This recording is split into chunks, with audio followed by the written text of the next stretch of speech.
Today is such a sweet day. It is such a gift to meet such courageous, vulnerable, talented souls.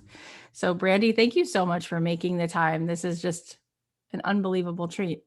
Oh man, it's the treat is all mine. I'm happy to do it and excited to talk to you. Look at you with that much humility. Come on. Come on. So we have an audience that I feel like is your audience. We are 89% women who are looking to be more fulfilled, a lot of creatives. Cool. There's about, I don't know, 23 million of us now, and we are all seekers. And you are both a seeker and a finder. And you've given us so much because you are willing to be vulnerable and honest and brave. But you had a journey, just like everybody knows, but sometimes forgets. When we see people as successful and brave as you, we forget that you started somewhere else. So, can you tell us a little bit about the journey that led you to uncovering this truth, starting down this path, taking those steps? Well, it started when I was like a little girl, you know. I've been a performer and a communicator, and I've been musical since I was so young. It's kind of the only thing I know, which has been an interesting thing this year, watching it go away for a little while for the first time since I was like 8 years old. Um, Yeah. and I just knew right away that the place I'm the most comfortable, the place I belong the most in the world is with people, speaking with, singing with, and communicating with people. And I knew that, I would eventually run out of groups of people where I lived and needed to travel and find more people. And that's what led me to be an artist. I think that, like, you know, with a lot of artists, it starts like with music first, and with me, it really started with people first. And I've seen the way that that's kind of branched off into, you know, different areas of my life, but I am a proper culty codependent person. And that's led me to become a songwriter and a singer and an author and to put together groups of people where I live and to play music with and to talk politics with. And now I'm 40 years old, having sort of transcended all of my wildest dreams and still just wanting to be with people. I don't think I've ever heard anyone say that it was really about the people. In fact, I feel like a lot of times artists wrestle with, am I writing what I want to write, or am I writing what other people need to hear? How do you sit with that? How do you make sense of writing something that feels authentic, but at the same time making things that make other people feel seen? Well, I don't even know if I'm writing a song, so I try not to. The older I get, I try to put less and less pressure on myself to create in the prose that I'm known for at any given time. And kind of a Gemini, so I like to be a totally other person half the time. And I find that, like, the older I get, like, integrating, you know, my opposites is what's sort of like, helping me be a better mom and wife and artist and stuff like that. But I have never really been one to let the pressure of an audience into what I do creatively, though. And I've never really been one to notice it while it's happening. So I'm kind of blissfully unaware of how I'm going to be received as an artist. But as a person, I'm really um, controlling about how I come across and say. Yeah, and it seems like you just have such a tremendous amount of empathy, such a capacity for compassion. So it's kind of like, or it's like redundant. It's like you might not be thinking about what people need from you, but you can feel sort of the collective. It's just part of who you are, which is why these songs that you write, these are songs that people feel like these are part of who they are, right? Yeah, That must be really rewarding to see people respond like that. it is rewarding because I understand it, because it was that way for me. And oh my God, I've got songs that got me through huge things in my life: love and loss, coming of age, religious trauma, poverty, soundtracks for each theme. And, um, you know, I do know that I am that. for other people now, and that's, you know, my life's journey. That's where it's taken me, is to where the thing I needed is now the thing that I am. And you know, I do not take that lightly. I'm too sensitive to take that lightly. And you're not just an artist that every human is just so in love with, but other artists are just so blown away by you. I remember watching Ben Platt cover your song, and he was just so sincerely and totally gutted by it. And I think that that's something else, to be on the level where you're like an artist, and you're both, which is such a beautiful thing. I love being an artist. And actually, I think most of us are artists. I do find artists to be exceptionally generous people innately. Like, because very artists come from places of privilege. They always come from struggle, strife, Yeah.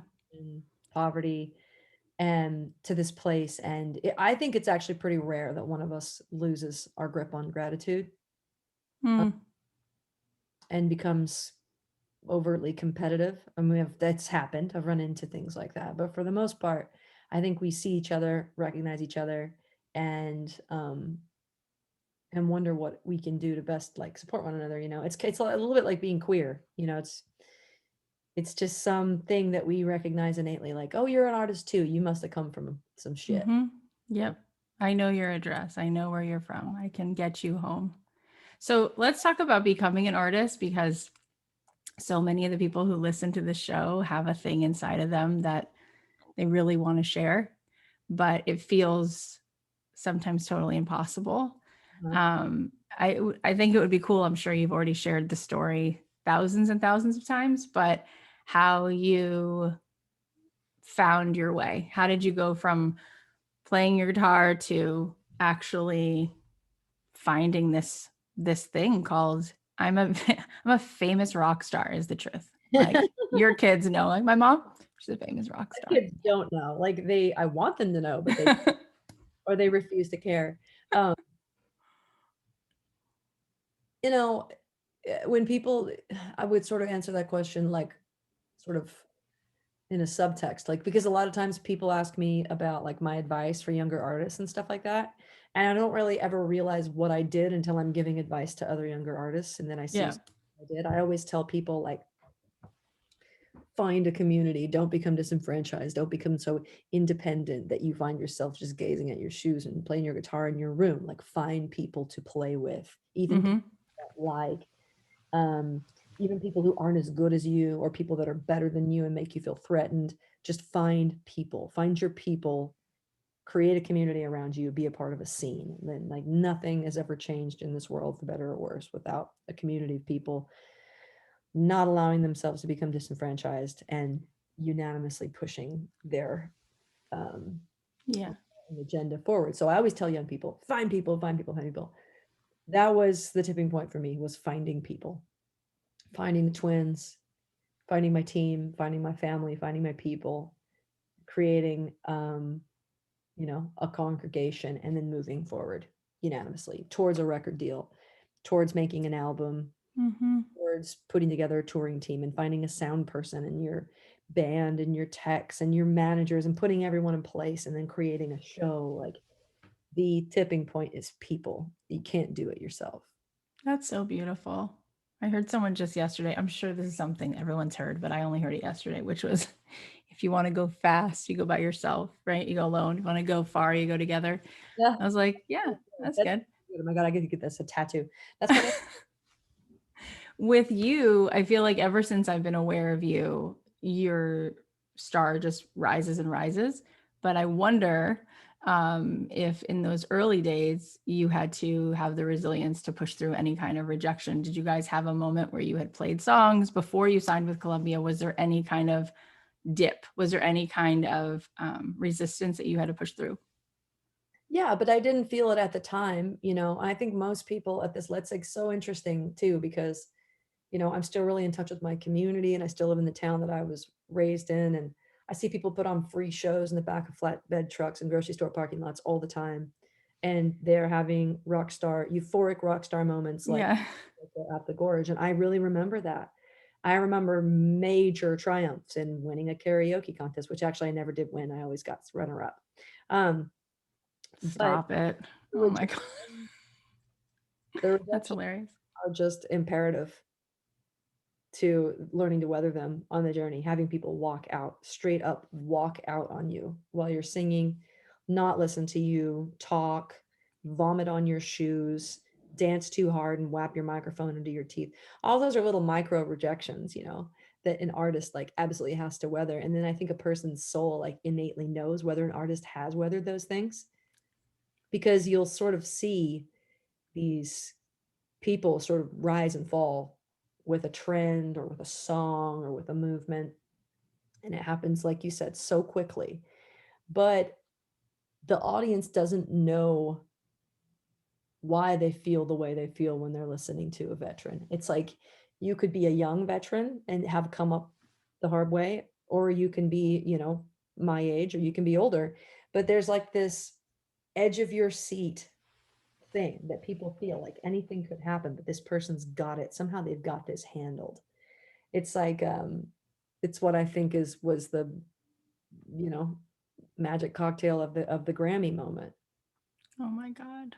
is that sort of like, when you're hearing something live, and you're hearing something that's a risk, and when you're hearing something from a person who's weathered enough rejection to have a thick skin and handle what they're about to do. Let me ask you this because we talk about having an upper limit on this show a lot. And I feel like for a lot of people, there's this dance where we have like our real self and then our ego. And there's this feeling of wanting expansion, but Mm. then there's a fear of being too big or receiving too much. And so the ego kind of does this little dance. And then I meet people like you who are, it's like seeing a Halley's Comet or something, because you see someone and it's so visceral that you are so dropped in, so authentic, so open-hearted, so vulnerable, and have made space for a lot of expansion. How did you do that? How do you drop into that vibration so that you're not choosing to sort of dance with an ego that's going to take you away from yourself if you have more expansion, right? Like Mhm. you stayed connected Mhm. to your real self Yeah. and created this space to just rise. That I is would not something people can do typically. Well, I wish I knew how to explain it a little bit better, why I've been able to sort of stay in touch with, the earthiness of my upbringing in life, like stay in touch with my poverty, stay in touch with my rejection, stay in touch with those things that have, given me character and a sense of humor and a work ethic, but also allow myself to sort of transcend Yeah. and to get beyond my station, they say. The Brits say, the Southern folks say, get above my raisin. Um, and the truth is, I do that dance you're talking about. I do set limits for myself, and I say, well, I don't want to hit, or well, I don't want to do this big thing because I've got no desire to be famous, or I do sometimes put ceilings over my head, and then I make a decision when I get to them whether or not I want to crash through, but they're calculated, and I hope they're not ego. Um, but one thing that I'm really proud of is, whether it's those ceilings, whether it's inertia, um, I'm probably the slowest rising Halley's Comet in the music industry. It's like, you look at me, it's like, is that a comet or is that a satellite? Is it even moving? It's like my trajectory's been so slow. Um, that I feel like I'm at a place now where I know what to do with it. I know what to do with pivotal high adrenaline moments, which is to calm Yeah. down, be in them, and not experience them in retrospect. Ugh. Yeah. To do with money, which is to recognize it, name it, thank it, let it go from me, and try not to um, fixate on it or hold on to it. Um, I know what to do with fame, which is not to let it define me, never to believe hype about myself. And I wouldn't have known any of these things in my 20s. I see people that handle it really well, but I just don't think I would have been one of those kids. So the fact that big things are happening for me and I'm 40 is right. It's just right. And I didn't do it for myself. I think um, that it came from somewhere else. That is one of the most beautiful things I've ever heard. That is its own, and we're going to talk about your book, but like what you just said, even though aspects of that show up in your memoir, like that is its own, that's a whole podcast, that's a whole series. And it is interesting because you are the vessel, right? So much light gets poured through you. And so for you to sort of take the train off the track, that would almost be you getting in the way of this gift, which really, like you just said, it's coming through you. It's like To other our, people. yeah. And God, because like I know it because it came through other people to me when I was young and I needed like musicians and countercultural, spiritual definers and a friend, when I felt alone. And then obviously I garnered other resources like a platform to say important and difficult things or money to, and those kinds of monetary resources that I can filter through and help other people in my backyard, but obviously in faraway places too. So it's just a matter of like being old enough and slowing down enough to recognize those resources and like appropriate them. Yeah. You just made me think of being 18 and 19 and 20 and going to the Lilith Fair and crying tears. It was like a total religious experience. So we're the same age and we're the same person then. Yeah. I'm also a Gemini. Okay. Um, What's your birthday? June 19th. June 19th. What's your Enneagram number? Oh, it's a really good question. And I never remember because I've taken it a while ago. But What do you normally uh, get? I feel like, is it, oh God, I'm the worst. I feel like I'm tied for two. I'm going to guess wrong. 7? I don't know. What are you, 8? No, oh, good. No, I'm not an 8, and I don't always get along with 8s, but when I do, it's It's on. No, I don't remember what I am. What are you? I'm a 1. Oh, you're a 1. Oh, that's unusual. I don't know anyone who's a 1. I know a couple of 1s, and it's like Who you're are they? I'm calling them. No, I'm just kidding. Brene Brown is a 1. You're usually like Good the company. you find the most embarrassing is the number that you are. I need to take it again because I really, it comes up more than you think. I bet But you're a 4 or a 9. maybe a 9. Yeah, that sounds right.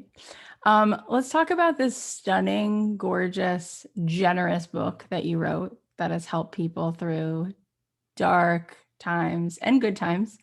Broken Horses. It came out a few months ago. So, what did you want? What did you want people to walk away with reading this book? Well, different kinds of people. I wanted to walk away with different things. And some of these things I didn't realize until after I was hearing the feedback for the book. And one of them, some of them have been about, I'm not going to get too buzzwordy, but about like representation, Yeah. like queer people that are having kids or getting married or struggled when they couldn't get married or had a hard time with adoption, Yeah.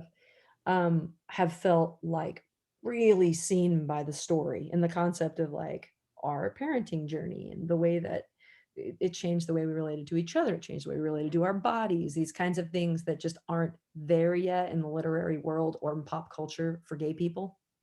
And we need it. We need to see it because otherwise we don't know who the fuck we are when it happens. Like I remember, my children being born and going, what am I? Am I a mother? Because I wasn't pregnant. And it's weird. And I don't know how to hold them and they don't want me to because I'm not breastfeeding them. And I'm feeling like there's only place in the world for me is this dad place. And it was really hard because it made me think maybe I hate kids. Like maybe I can't hold babies and I just suck. And I just made the worst mistake of my life. It didn't last very long. My songwriting got me through it. But I think if I had had some books, if I was even honest about it one time, and one person I recommended a book or a movie or a fucking TV show or even Yeah. an advertisement for a insurance company that looked like my family, it would have felt like a softer landing. And so Unbelievable. from the book, I wanted like a queer parenting story. And I wanted um, to know if there were other queer people like me experiencing uh, deep and resounding faith rejection, but still Yeah. wanting their faith, which was really, that was a coming out of the closet moment for me, where it was like, I was feeling like I wanted to be honest about being a Jesus girl and wondering if that would make gay people not accept me in the same way that I wondered if saying I was gay would make Jesus people not accept me when I was a kid. So I wanted to know if I was the only one with that. Definitely not the only one with that. Lots of people by the hundreds have come to me and said, "Oh my God, I'm still Jesus-y too. Like, can I still be Jesus-y?" And I'm like, "Yeah, you can." There's some stuff we have to reject, but you can very well be Jesus-y. And then there are people that are interested in what I do for a job, that have music inside of them, want to follow their dreams. And so I thought maybe it'd be fun to put a step by step into my own trajectory and all the hilarious and complicated things that got me to here. And I didn't know if I had an interesting story until after I wrote it. And then I realized, yeah, it's really interesting. And a lot of people's lives are really interesting. And I strongly, strongly recommend that even if you don't know what you want, anybody that's listening to this, write your life. Write it. Even if it's just for you, you will not believe how interesting you are and how healing and informative it can be to the rest of your life if you just pause and take a look at it chronologically. Mine your soul like that. It's unbelievable, the growth that I've experienced, in my soul from writing that book. So I guess I wrote the fucking thing for me, and it's worked. Well, Because I'm probably not the only person who's crying. If people are listening and they have ears, um, all of those things, just so important, so powerful, so big. What you were just describing, it's like how lonely of an experience to be going through something and not have a sense of what feels true for other people, or any frame of reference. And so the fact that you are just putting that in the world it's almost hard to believe that we're at a place where that's not happening more and more and more. And it's starting to, but it's like we're really late to the party. Like this is like, yeah, it should have been thousands of years ago. And then the second thing you said, it's fascinating because I had a similar experience like that.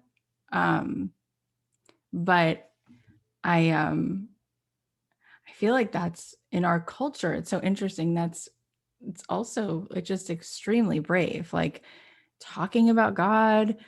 Are you allowed to believe in God if you're this kind of person? It's like, wow. And then you just go there, and it makes me cry to think of how this creator of the universe just, you don't have to do anything to earn love from God. It's like, it's yours. And the thing that's just to think that you would have to choose to think that this is, was, and always will be source, that you have to choose whether or not, because is there something about you now that makes that unavailable? Like that is, you have to choose young, and that's really lasting trauma on all kinds of people. But I would say that because it's the community I understand the most, I would hone in on LGBTQIA plus kids, queer kids, that are being told that really young they have to choose between unconditional love from their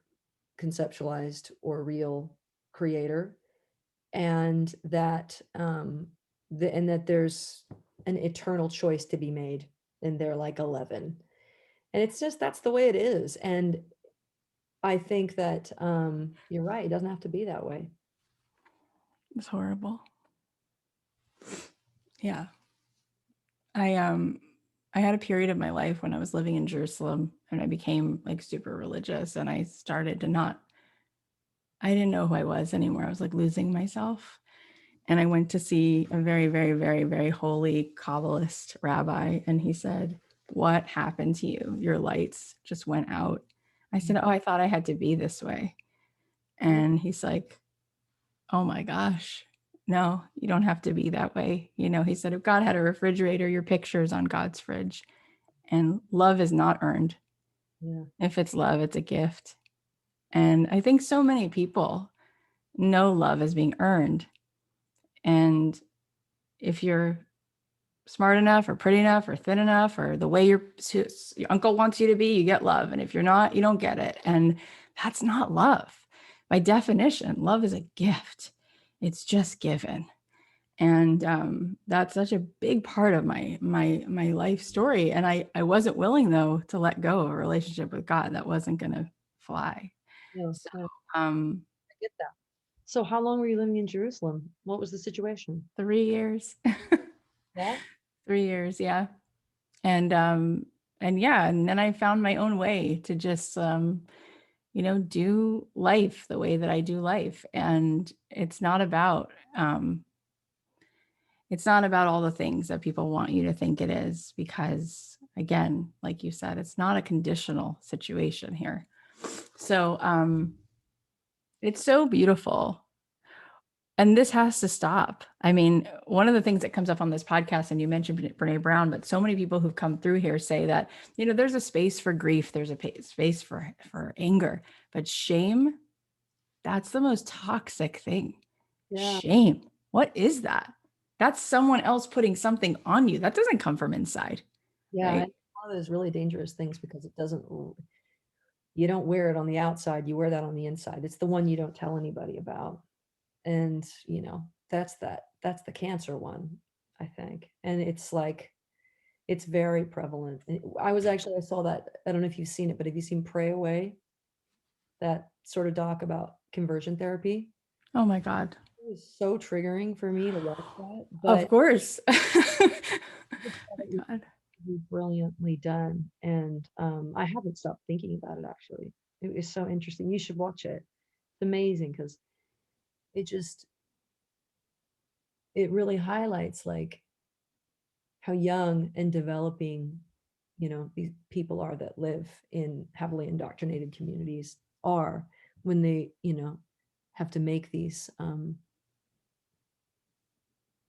decisions because there's really some seriously damaging imagery being dropped on them and stuff like that. But it's pretty good flick, man. You got to check it out. And I started noticing all my other queer buddies were like putting it in their stories on Instagram, and I was like, yeah, I wish we could all get together and have a beer and unpack this because this is seems like a universality among many of us that come from those places. And actually, that's probably most of us because we are, um, you know, living in the Western world. I'm so glad you're talking about it. I'm so glad that you have the courage to say all of these things and the nuances of all of these things, how you're still choosing, what you're choosing, and yet you can call out what's just not, it's not okay. It's not okay. And it's interesting because in the work that I do, I meet so many people who have this thing called imposter syndrome. I'm not this enough. I'm not that enough. It's like at the heart of it, if from a young age we feel like there's this this thing in the sky that's judging, like, I mean, it's just fascinating, rather than knowing, like, if God is the sun, you're a ray of that sun, right? So what does it mean? Like, you're like a connection of this thing, like there's it's just it's fascinating how people then get so attached to proving themselves and not being enough and comparing themselves because of that very fundamental, probably first way of looking at the way the world is. Yeah. I mean, you are probably like me, where you probably thought you were the only one that had that. And then once those buzzwords started getting dropped and people started talking about imposter syndrome, everybody's like, I have that, I have that, I have that, I have that. And then we sort of realized just this big cultural blanket that's sort of befallen us. And listen, for me, I always sort of celebrate finding out that I'm a cliche and that I'm not alone in Mm-hmm.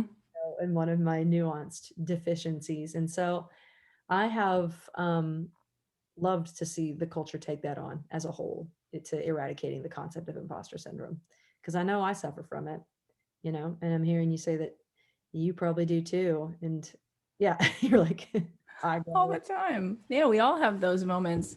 So, writing this book, I mean, not just writing this memoir, but in so many of the ways that you show up, you are willing. My friend Mark Grove said to me that every day we're being given two choices, or we feel that there's two choices. Either it's authenticity or belonging. And he said most of the time people choose belonging because we're so afraid to not belong. But then what happens is we abandon ourselves to belong. So then who do we really belong to? And over and over and over and over and over again, you choose authenticity, and the world has in so many ways come around you, but you've chosen that authenticity irregardless. You're choosing authenticity. How do you do that? I'm sure, speaking of imposter syndrome, that you have moments where you're like, I'm going to write this book. What's my second grade teacher going to say? What's so and so going to say? Like, how do you still do something that brave? I loved my second grade teacher. Okay. Radix. Mrs. Thorne. I had the biggest crush on her. She came to my birthday party, my cowgirl themed birthday party. That's so cute. I believe I was given a rifle, like a pellet gun or a 22 or something. Awesome. Tells you a lot about my childhood. Yeah. Let's Um, talk about that for an hour. I don't think you can sort of consciously choose authenticity and know you're doing it, or you choose authenticity and know you're doing it, because like anything that you sort of consciously choose, I think as an artist is coming from probably an insurmountable human desire to, if not fit in, at least be admired or platformed. And like, as a kid, I can remember choosing eccentric things to say and wear and do, like there was a period of time, you mentioned second grade, which is funny, from like the time I was like 7 to maybe 9 or 10, where I only dressed as a cowgirl in like Western wear with a tablecloth, Western, not much has changed as you can see. Um, Cowboy boots and bolo ties and straw hat and everything, totally oblivious to being made fun of everywhere I went, totally oblivious to the fact that I gave all the adults such a chuckle and all the kids, a reason to just go, what is wrong with this freak? And then to, decide that I was going to become an Elton John fanatic when I turned 11 years old, to the point where like I wrote E and J on each of my shoes in puff paint and was Elton John for Halloween and made homemade jewelry. Oh And, my God. went to school with like absolutely not one kid knowing who Elton John was in, 1992. To the point where everybody's reaction to me has always just been like, well, Brandy's weird. And then I became a teenager and I was getting all my clothes from a clothing bank, and I was wearing like dead guy suits to school and cow print jeans and just making decisions that I thought were awesome and ahead of the curve and a little bit eccentric. And, I guess in retrospect, authentic, but for as long as I can remember, I have always sort of gotten off and living my life that way, just being just a little bit different than everybody else, and not in a way that makes people feel, you know, like I'm being oppositional or judgmental, or that I think there's anything about me that's superior. That's not what puts me in a tablecloth Western shirt, as a 9-year-old. It's just something I've been choosing my whole life. And, I'm continuing to do it. Yeah, and it's such a gift because you just being you gives so many people such permission, and To be a misfit. just to be whatever really feels like what it is. At some point, we realize we're not really swimming, it's swimming us. And it's like, what is this thing? It's like, let me just let it be. But it's so the opposite of what we're shown. So through through this pandemic, I know that you've been working on a record that you're going to put out in the fall. Mhm.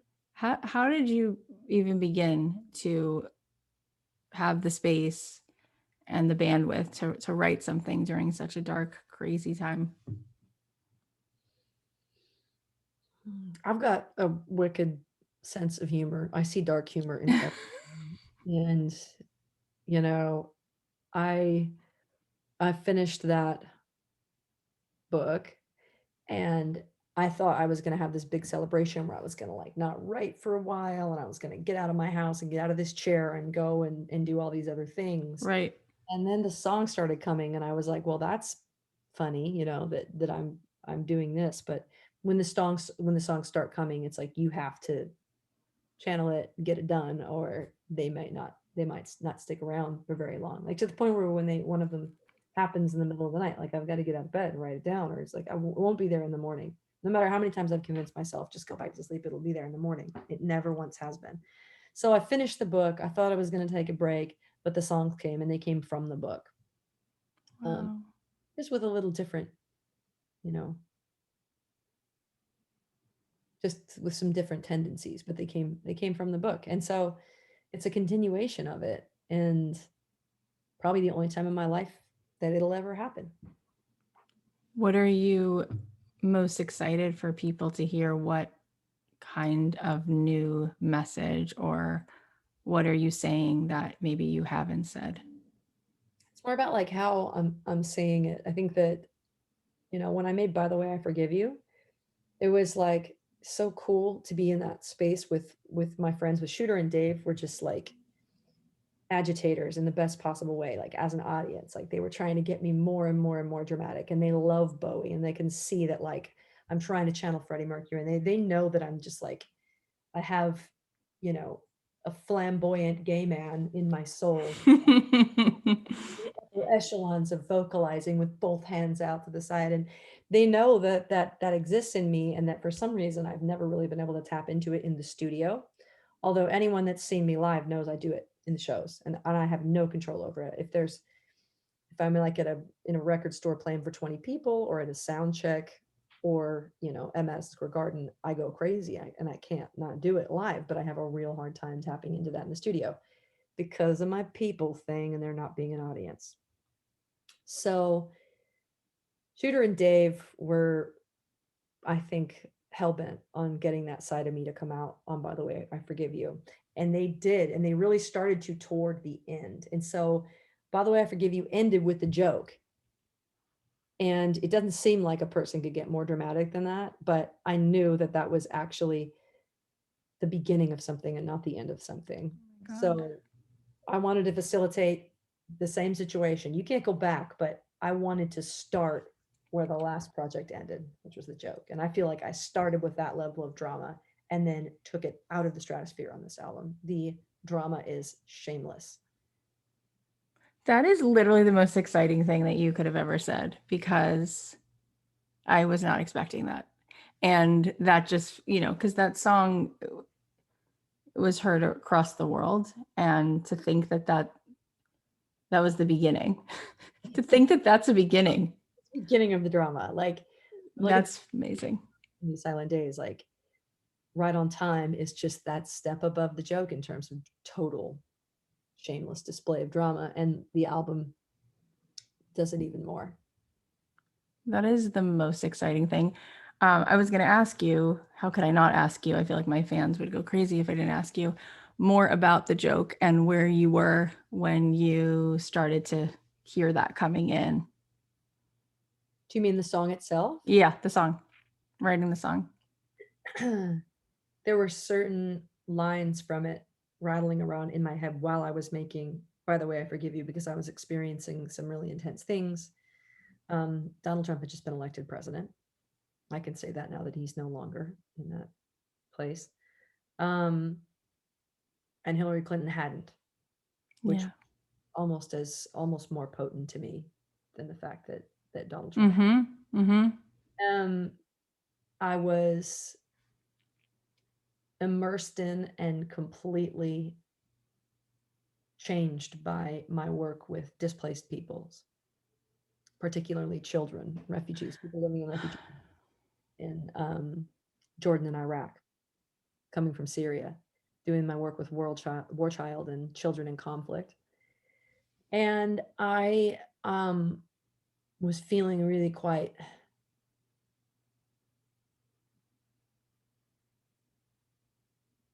angry about how flippant people on the right were about displaced people in particular. I felt like they had a tendency to be so dismissive of their humanity that it bordered on them laughing or joking, Yeah. you know. And if you'll remember that really toxic election, there was a lot of laughing and joking about displaced and impoverished people. And then one day I met this kid, um, and he came over to the house for dinner, and he was like 12 years old, and he was so cute. Had a curly hair, sweetest little boy, total genius. Like he was involved in, like he was in, I don't know, fifth grade or something, but he was like doing coding for these, internet people. Smart Not talk. normal. Yeah. And I remember him confiding in me and telling me that he couldn't go to school. He was scared. He wanted to finish the rest of his schooling homeschooled because they were calling him a faggot and teasing him about being gay. And he wasn't gay. He wasn't saying he was gay. It didn't matter. And I loved that he wasn't being defensive. His go-to wasn't, by the way, I'm not gay. And we didn't know at that point, whether he was or wasn't. But I remember him talking to me, and he had this little white t-shirt on and a blazer, like a Michael P. Keaton, like suit jacket. Like you could tell he didn't dress like other kids either, this kid had like style. But his white t-shirt was stretched within an inch of his life. Like the collar of it was down here, because while he would be talking, he was subconsciously just pulling this thing down over his legs, just trying to just disappear inside of it. Like he just wanted his clothes to just be bigger so he not be outside of them. And I just remember seeing all this self-consciousness in it, and didn't know how his parents felt about it, but I just so badly wanted to pull him aside and go, listen, dude, this is how it goes. It starts with faggot, you know, it starts with what's happening to you, but look where it ends up, it's gonna be fine. And so I was like, write it down, write it down. And I wrote all these things down. And I remember the studio was closed. It was a Sunday, and it it just I woke up and the song was just there, just like staring me in the face. And the twins weren't there, and I asked my cellist to like throw the sandwich he was making into a Ziploc bag and get into an Uber with me, like now. We drove to a dark studio. The whole time I was there, I was calling and asking the janitor to let me in, stuff like that. And so we get in there, lights aren't on. I don't even know how to put them on. Send the cellist off into a corner, and I was like, play, D to A minor to D to G to G minor, D to A minor to G Oh to G. my God.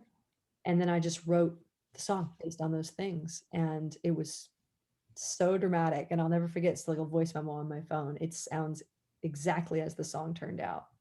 It's really cool. It totally makes me cry. I mean, isn't that just the most incredible gift to just like have that just downloaded to you? I mean, that you can pull those words and melodies in. I mean, just like, what does that feel like? That's insane. Like that's like just, it's magic. It's actual magic. I mean, it's just like recognizing that I think a lot of people probably get them, these little abstract fragments of light, these profound, synthesized versions of information that they're sort of receiving from the outside world. And it's just about knowing how to pull which thing and exercise them into one beam of light. That's what happens. And we all like have the ability to do it, even if we're not musical. I've read some amazing essays and op-eds and dissertations. People should write, even if they think they're not good at it.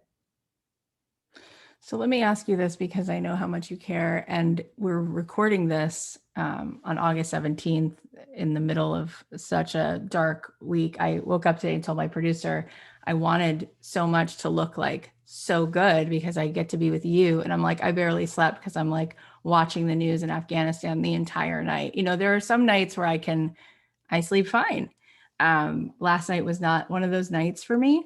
So I know that a lot of people woke up just feeling a feeling of I just don't want to even get out of bed. Really, I actually heard that in DMs from a lot of people. Um, but we have the gift of being able to use our day to try to do something which feels like what we have to do. And I'm just curious, as someone who is so intuitive, so in tune, so empathetic, when you feel so much heaviness, Mhm. what do you do instead of feeling like helpless and hopeless? How do you move into creation or action or service? What can we do to take a page from your book in moments like this? Well, that's a really good question. And it's my belief that we all have really different strengths and really different abilities to help. Like there's not only one way to help. Some people have money and they can help with money.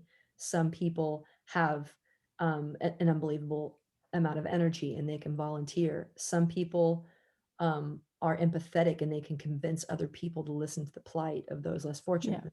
Some people are really amazing organizational skills. Some people, like my wife, she possesses like an amazing amount of empathy, but it doesn't paralyze her. So a lot of times, I remember like the book Half the Sky being a really difficult book for me to read, and I started trying to read it, and it upset me so profoundly that as soon as I would get that upset, I would feel totally helpless and apocalyptic and Yeah. be no use to anyone. And so she started recognizing that. She's like, well, what if I read it and um, I have the information and we work on an idea together and Wow. you were born to be a mouthpiece. So you rally, congregate, raise money, create awareness, create fundraising opportunities and actual tangible logistical ways to affect important change. So I think it's about everybody looking inside and going, okay, what makes me an ally? What makes me an advocate? How can I help in Afghanistan? How can I help in Haiti? How can I help in Syria? How can I help at the southern border? And ask yourself, do you get paralyzed when you read too much bad news?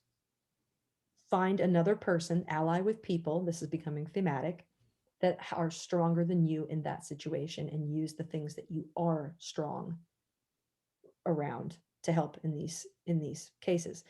I have a foundation, the Looking Out Foundation. I was going to ask you about it. I'm glad you're bringing it up. Yeah, I have a board and everybody has their lane. We've got our researchers, we've got our fundraisers, we've got our people who vet the organizations that we're going through into, we've got our financiers, we've got our people. And when something comes to our attention, like Afghanistan, you can bet that it's 24/7 around the clock trying to figure out the most equitable way for our foundation to help. And we're zeroing in on the answer to that, like as we speak.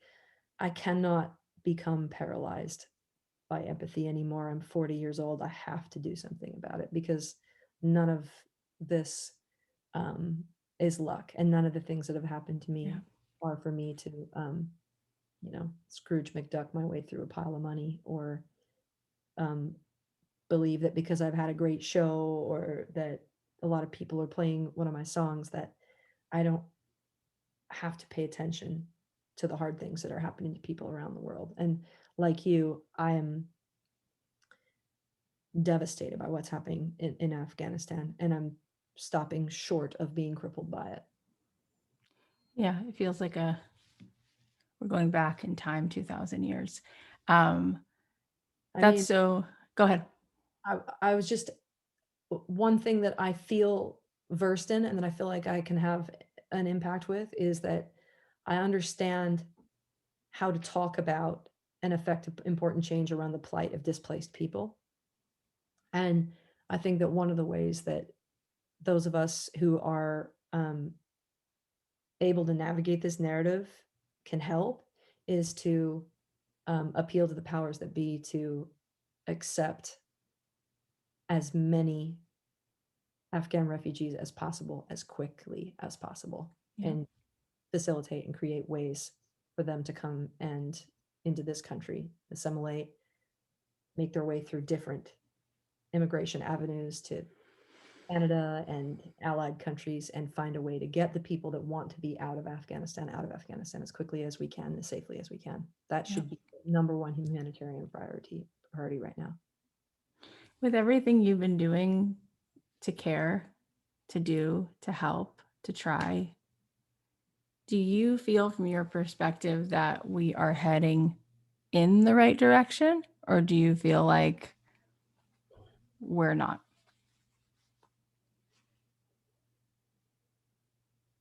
Um, I don't want to make a discouraging or damning assertion about the direction that we're headed in, but um, we need to work on policy around our willingness to accept, assimilate, and support the plight of displaced people, the ones that border our country and the ones that don't.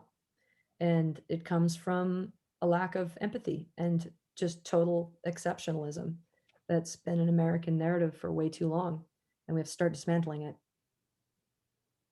That's the truth. So I don't have a yes or no answer, but we're certainly not there. And I wouldn't say that we're accelerating toward it at the moment.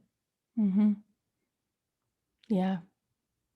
I feel like COVID, I had Malcolm Gladwell on, and he was saying how the gift of COVID, yeah, it's great. I like the gift of COVID, he said, is that he's been writing about the issues with racism for so long, but no one really heard it. But now that people were still, they were sitting still, they heard it. So he felt that that's a positive, right? And so it kind of feels like COVID is God's way of being like, the world is not being run. Can you go to your room so you can think about things? Can you just go sit down in your room and think about what you're doing? It does feel like an S storm, but at the same time, I'm hoping that we are on the heels of a great awakening. Yeah. And my daughters go to a very innovative project-based school in LA, and the teacher the principal at the beginning of the school year, she always says, we're trying to raise a generation of optimists, because in order to innovate and solve problems, they have to believe in possibility. Yeah. And it always makes me cry, because I'm like, that'd be nice. Yeah. You are incredibly special and kind and talented and good. Tell us where we can keep following along, so keep singing along, and where we can buy the book and all the things. Well, first of all, Oh you my God. radiate empathy. And I've so enjoyed this conversation. And getting to talk with people like you does give me a lot of hope. And I think that with you in the platform that you're in, we will, raise a generation of optimists. You certainly will. So I think that this is an amazing platform for people to tune into and look to your music, look to your artists, look to the leaders that you can believe in, and know that no one's perfect.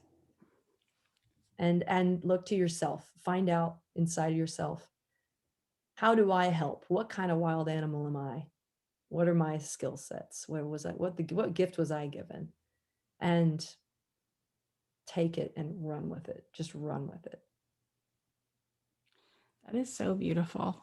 I heard a story about Nelson Mandela. He was like in prison thinking, I'm never going to get out of here. I'm never going to get out of here. And then he thought the thought, what if I could get out of here? And that made him start writing letters to the US government. And then he found out he was going to get out. And then he started thinking, who's going to lead this nation? Who's going to lead this nation? And then he heard this thought, what if I did it? And Brandi, that's how I feel about you. I feel like you said that the joke was the beginning of this next album, but I think you're the beginning of leading this generation. Well, God help us then. But That's so like you to say, but that's the truth. Is like sometimes it just takes the simplest, purest, kindest vibration. And we're so committed to the idea that it has to be hard. And sometimes when someone just is it, it's actually simple. I think you're just it. And it's kind of simple. So, yeah. Thank, thank you for the really kind words and for the awesome chat, man. I really, it's gonna keep. I'm gonna be thinking about it for weeks. Oh, Brandi, everybody feels this way about you. It's just a reflection. It's really a gift. Thank you. This was such medicine today. I'm so glad everyone's going to listen. So they're going to follow you. Just tell them quickly. We'll put it in the show notes, but where can they follow your handle? Where can they buy the book? Barnes and Noble, Amazon, all the things. Gosh, I mean, this is where I'm really bad. I don't know all the Your Instagram is just Brandi Carlile. yeah, and then usually my wife and friends make sure that all the information that you need about where you can digest the music and the shows is all there, and it's all out in the world of commerce. It's great. Thank you so much. You've given us a lot. We're so lucky. Thank you. Talk to me for so long today. Have a great day. You.